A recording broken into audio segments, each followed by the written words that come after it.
Welcome back to the I Can Do Anything podcast. My name is Colin. Today I'm going to be talking about NBA basketball. I mainly want to talk about the Christmas Day games that happened last Tuesday on Christmas. There were 5 games, I think most notably the Lakers and the Warriors game, which was the 4th of 5 games on Christmas Day. Starting with the Bucks and the Knicks, Antetokounmpo played really well. This is my first Knicks game that I watched. Antetokounmpo had 30 points and 14 rebounds. Played pretty well. I think showed a lot of. I mean, the Knicks aren't good, but I think showed on a national scale. I guess on a big platform. The Bucks have. I think they've been on national TV maybe once or twice so far this year, but there's definitely a lot more eyes watching on Christmas Day. It's kind of funny that Christmas Day is such a big draw for a lot of the players, and it's interesting that everybody wants to be playing on Christmas Day. You'd almost think that working would be somewhat of an inconvenience to play on Christmas Day, but it seems like everybody, from the announcers to the players it just seems like a very fun thing for a lot of people, and I make my entire day. I mean, most days of mine are dedicated to basketball, but I make my entire day where I don't do anything on Christmas from noon until the games end at 1:30 a.m. the next day.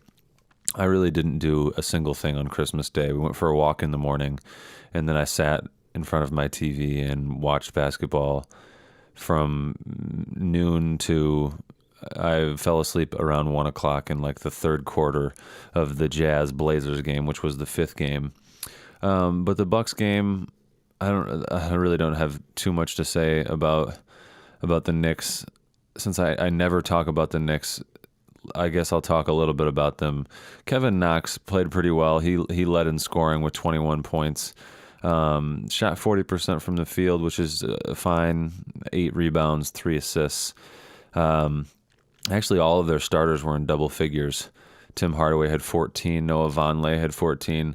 Vonleh he's a really solid body that if he can develop some more, he is pretty skilled and is a decent shooter. He was 4 of 8 from the field, 1 of 2 from 3, shot 83%, 5 of 6 from the free throw line, and had 14 rebounds. He's a real promising.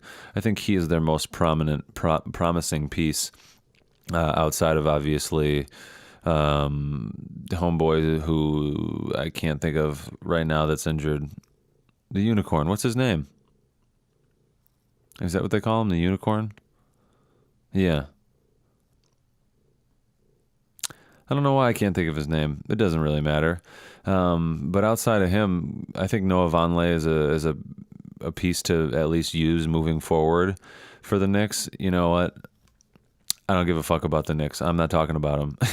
It is really difficult to find anything noteworthy to talk about with the Knicks. I think Moutier is good.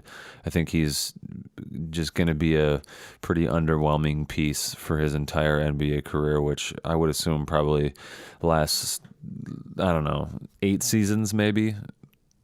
Tim Hardaway Jr. they just got a lot of regular guys. Enes Kanter is a regular ass dude that just talks too much. Noah Vonleh could be something special if he developed some. I don't think he's ever going to develop into a great shooter or a great ball handler or a great overall scorer, but certainly has the body to be any of those things if he wanted to be. He just has the body to be he could dominate on the glass and did in that game. Had 14 points. He had a block on Antetokounmpo at the rim that was pretty impressive. Scored on Antetokounmpo. I would assume a number of his points came off of. I would assume I don't really remember off the top of my head, but I feel like the matchup would be for Antetokounmpo to be guarding him, with Brook Lopez guarding Kanter. Whenever those starters are out there, Brook Lopez had 20 on 50% shooting. He was 1 of 6 from 3. He took some interesting threes that it still amazes me that Brook Lopez shoots so many threes. It's a little bit fascinating almost. Malcolm Brogdon had 17 on 50% shooting, was 1 of 5, 20% from the 3-point line, which is no good, but was 2 of 2 from the free throw line. They read an interesting stat during the game. Malcolm Brogdon has missed one free throw all year and is shooting like 98 and some change percent from the free throw line, which is really fucking impressive. Okay, the Rockets and the Thunder game is what I'll go to next. Harden has had a really amazing stretch. He's playing really, really well, and for the most part, it's scoring. Had 41 on 42.9% shooting, 5 of 16 from the 3-point line. That's ridiculous. That's wild. 31% from 3 is not very good, but 16 threes attempted, that's amazing. That somebody can even get off 16 threes in a game. I think it's way too many. But they won the game by 4, and he had 41 points. So, I mean, who am I to criticize it, really? 6 of 7 from the free throw line, 85% for Harden. 7 is probably actually a little, maybe right around or possibly a little below his average for attempts from the free throw line per game for Harden. 7 assists for Harden, 6 turnovers, though, is pretty standard for him, about a 1-to-1 assist-to-turnover ratio, maybe slightly, could be even 0-to-1 assist-to-turnover. This was a good game down the stretch, though. It was a close game down the stretch. Russell Westbrook had 21 on 30% shooting, 33% from 3.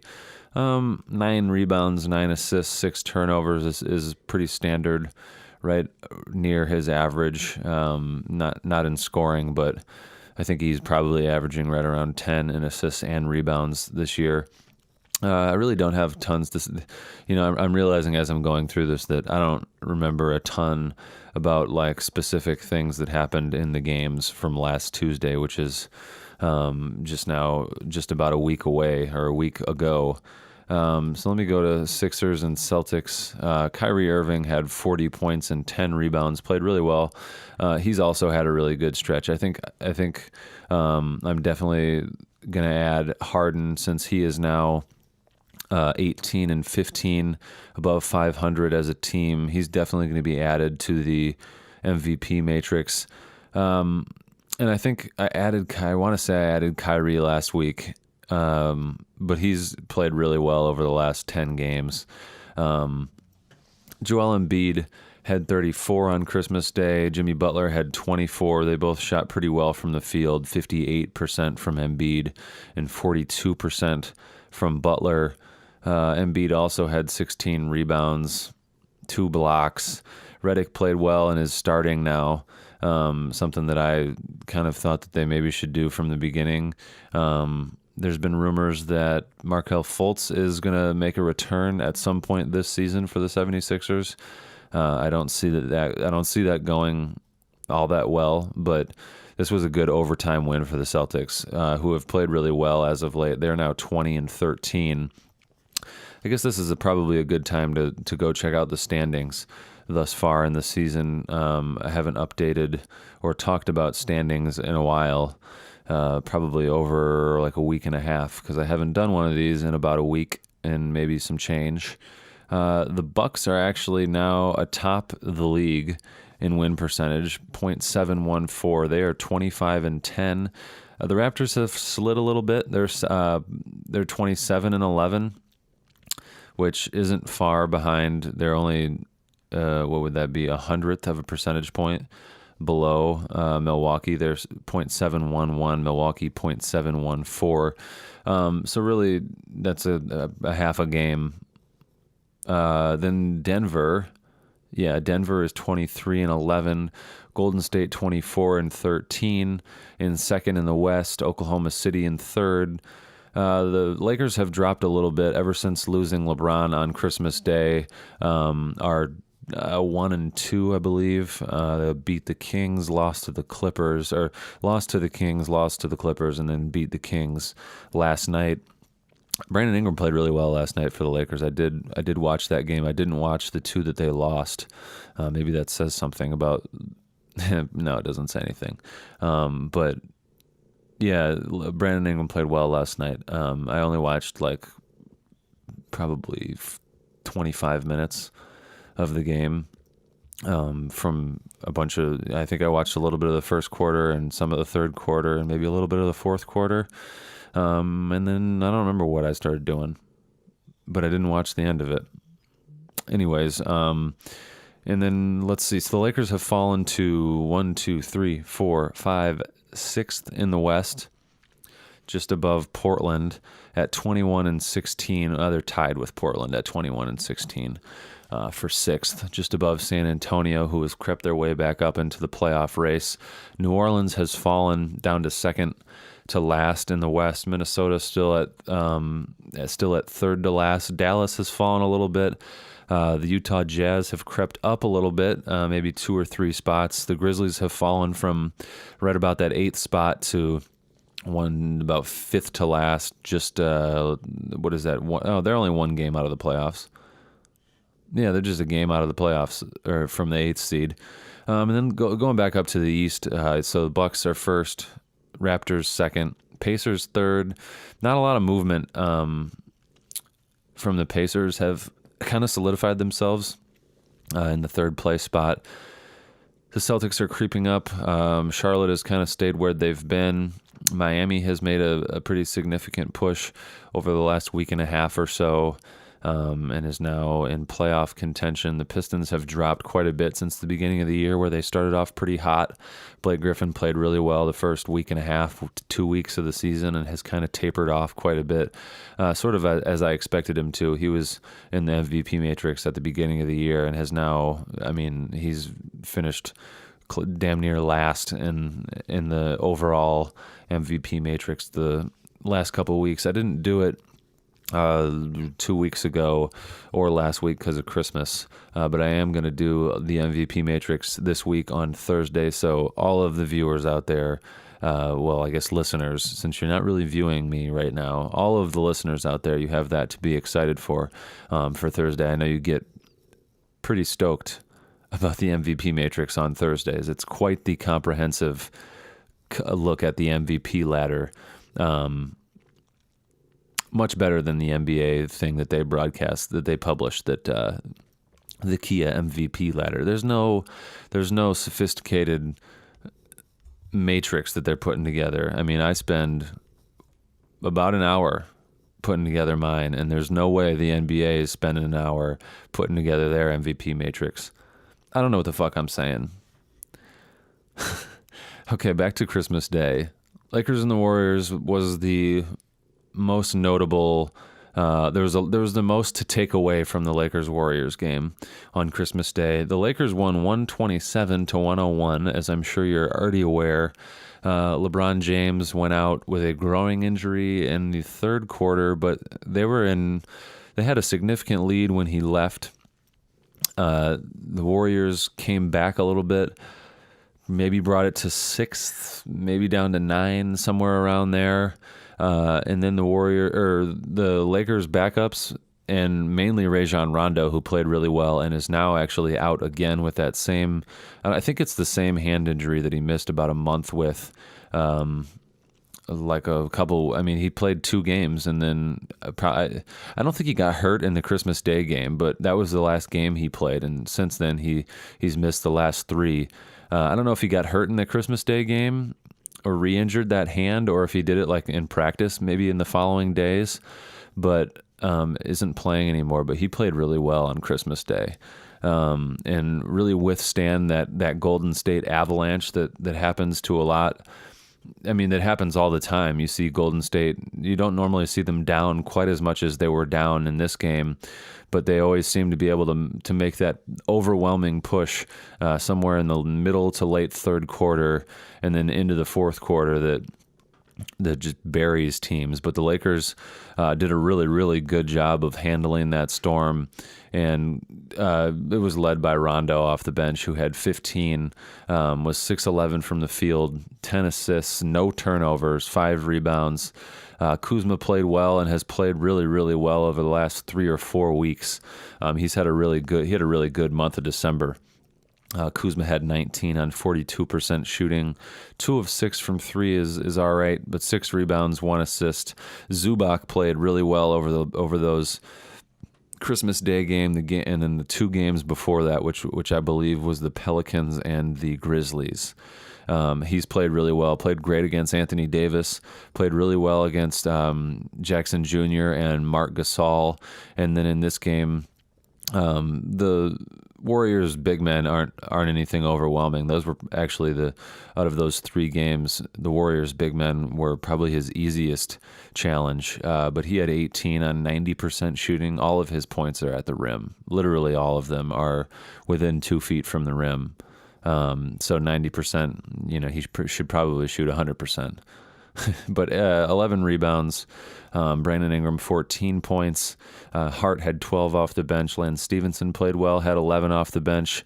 Was 3 of 4, 75% from 3, 4 of 6, 66% from the field. Caldwell Pope only had 9, but he is. I don't know. He certainly was playing really well at the beginning of the year and has tapered off a little bit. Sort of, I guess, ever since the trade rumors started to happen with Houston, and then Houston made a different move. Did the Houston ever make a move? Oh, no, it was the Ariza move that he was supposed to be a package in with Houston maybe or something like that. But ever since those trade rumors, he hasn't played all that well. But it's gonna be interesting to see where the Lakers go from here, to see if they make a move, to see how well they continue to or not well they continue to play without LeBron. And it'll just be interesting to see how many games LeBron misses. There's been a lot of talk. I was watching a little bit over the last week, just some sports talk. Ryan Hollins was on First Take talking about, there's been a lot of talk about is there a good time to miss games, and can it be a positive thing? And I kind of tend to agree. I think this is a really good time of year for LeBron to miss, if he's going to miss. I don't think he'll miss more than 2 weeks, maybe a week and a half. But it's probably not a bad time. It's a good time to, between now and the All-Star break, he can go. Let's see, how many games have they played? 20 and 14. So they've played 34 games. I think there's like 53 games. And that's when the All-Star break cutoff is.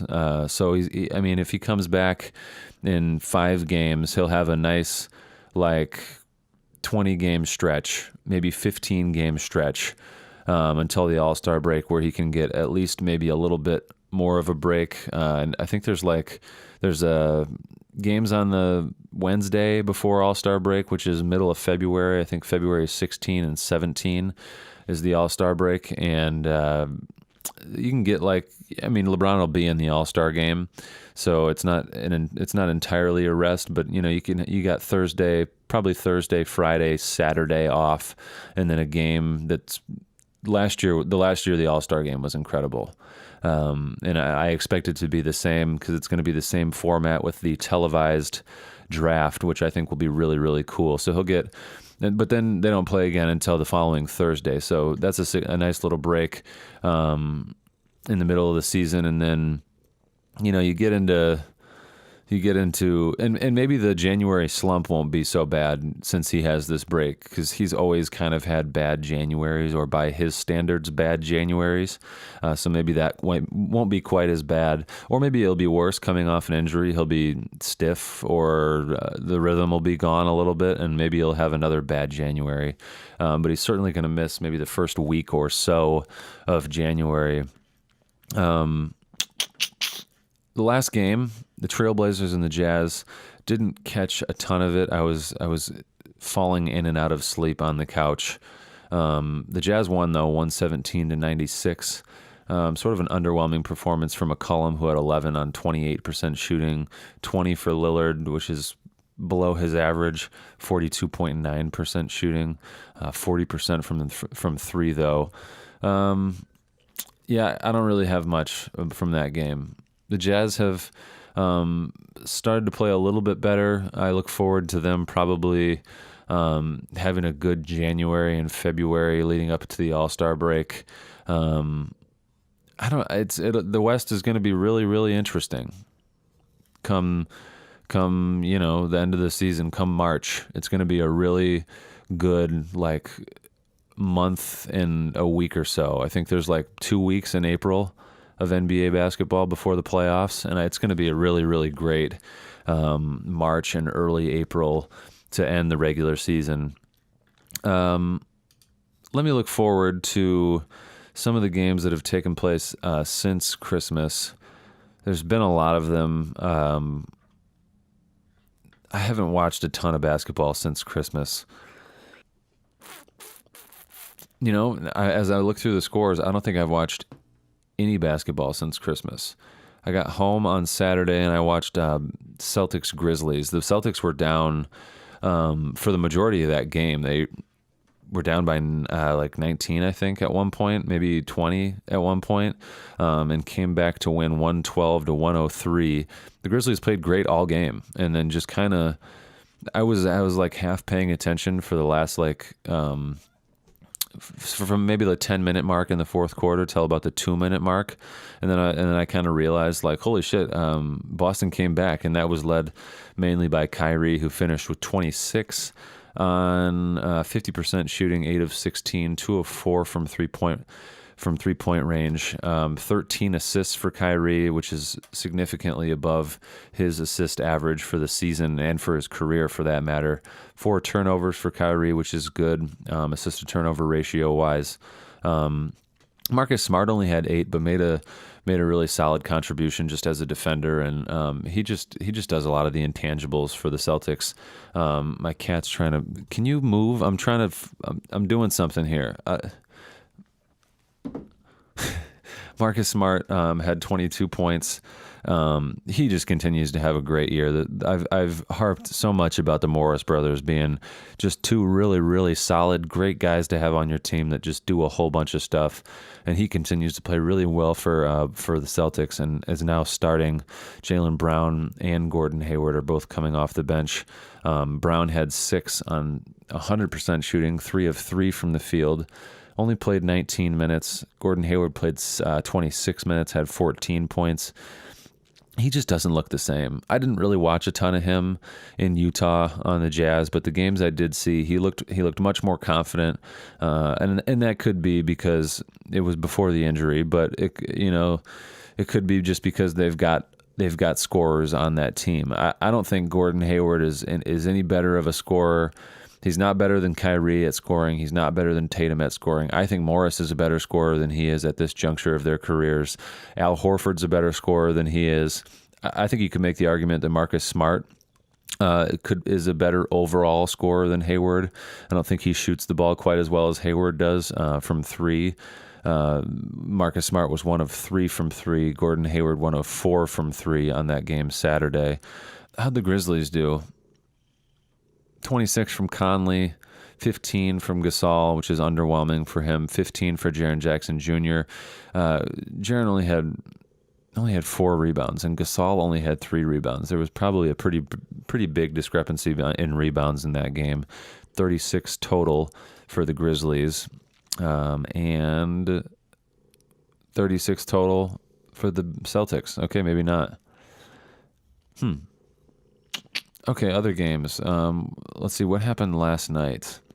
I didn't watch any basketball last night because we hosted the Fort Wayne Mad Ants at the Trine University. We hosted Fort Wayne Mad Ants against the Swarm, who is the Hornets G League affiliate. And that was a pretty packed house at the MTI Center. I was supposed to be working the video board, and I guess I was working the video board. I was expecting to have to do a bunch of stuff, and for that video board to have stuff running through it at any breaks, and I really didn't have to do very much at all. I ran the little starting lineup video board displays that they do for their players during starting lineups, which is, we do the same thing at the college level for our players this year. We do more as far as like a timeline, like a pregame timeline. We've got a lot of like promotional videos and just a bunch of stuff on the scoreboard at all times. And the Mad Ants very well could have dumbed down their entire setup and all the stuff that they were doing just because it was they essentially, all the Mad Ants staff treated it like a home game, but it was I mean, it's an away game. You don't travel nearly as far as you do. You don't have to go to Greensboro, which is where the Swarm are located, and it's still a trip. It's still a 40 to 45 minute trip up from Fort Wayne with all the stuff that they brought, and I don't think I would assume they dumbed quite a bit of it down. They actually they blew the circuit on our scores table because they had so much shit plugged in at the scores table for their video production, and just from they got like a full DJ like the NBA arenas have, that had monitors and just all kinds of like boards that they were running stuff through.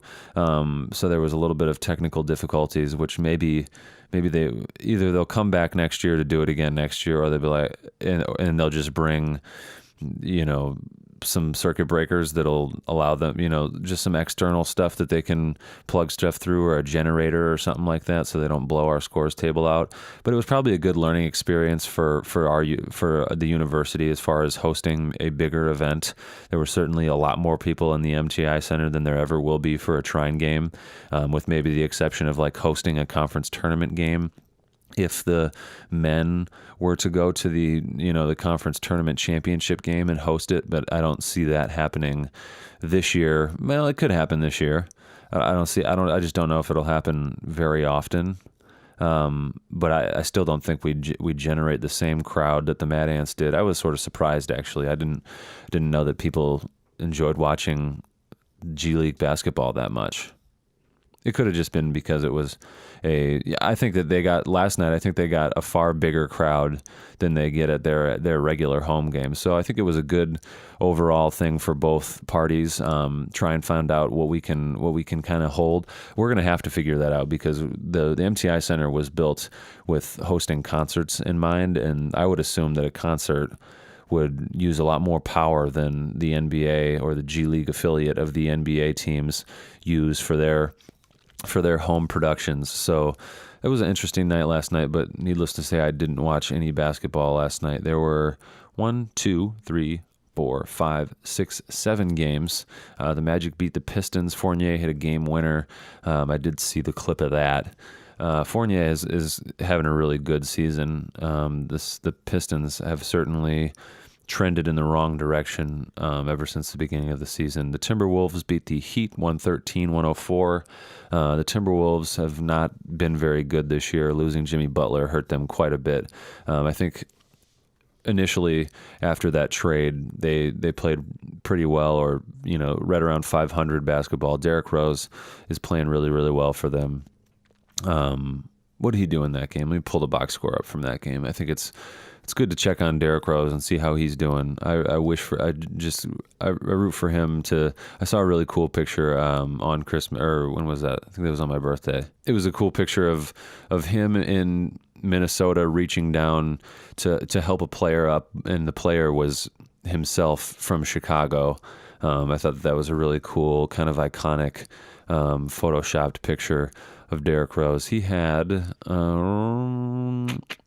Oh, did he not play? Minnesota, Derrick Rose. Nope, didn't play. All right. Wiggins had 13. Karl-Anthony Towns had 34. That's good for Karl-Anthony Towns. It's something he's not going to have 34 every night, but I think he should average probably significantly more than what he does this year. What's his average this year? 21.5. He could average 25 points per game. Yeah. Raptors beat the Bulls 95-89. No surprise there. Kawhi Leonard had 27. Siakam had 20 and 12 rebounds. The Mavericks beat the Thunder 105-103. Doncic had 25 points. Paul George had 36 for the Thunder. Doncic is really good. I mean, that's a game that at the beginning of the season, if you would have told me that at the end of December, the Mavericks were beating teams like the Thunder and getting 25 from Doncic, I mean, I guess I could have believed it because there was a lot of hype around him, but they're winning games that they certainly at the beginning of the season had no business winning. The Trailblazers beat the 76ers 129-95. That's a huge win for the Blazers. The Celtics are just really not the Celtics, the 76ers are really spotty. They're 23-14, but they'll have really great games where they'll all play really well. And, Jimmy Butler hit a couple buzzer beaters at the beginning of his tenure with the 76ers earlier this year, but then they'll have really bad little stretches. I don't know.